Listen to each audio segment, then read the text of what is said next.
ఎవరైనా ఒక సభ్యులు మాట్లాడిన తర్వాత మాట్లాడిన వెంటనే ఆ సభ్యులు పని అయిపోయినట్టుగా బయటికి వెళ్ళిపోవటం అది సభా మర్యాద సాంప్రదాయం కాదు. కనీసం ఒక 10 నిమిషాలు ఆగి వెళ్ళవలసిందిగా చెప్తున్నా. మాట్లాడిన వెంటనే టక్కమని బయటికి వెళ్ళిపోతున్నారు. ఇంకొకటి, కొంతమంది సభ్యులు మరి బిజీగా ఉండటం వలన ఏంటో న్యూస్ పేపర్లు, వేరే పుస్తకాలు, నవల్లో ఈ మధ్య కొన్ని కవితలు రాశాను. మచ్చుక్క ఒకటి వినిపిస్తాను, వినండి. ఆకాశం రంగు నీలంగానే ఎందుకుంటుంది, ఎర్రగా ఉంటే బాగుండదు గనక.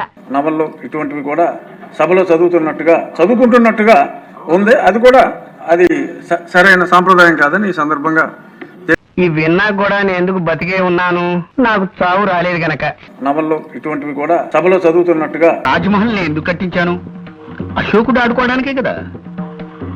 మరి రోనాల్డ్ రేగన్ అలా అంటాడేమిటి, అంటే టిప్పు సుల్తాన్ మాటే నిజం అవుతుందా?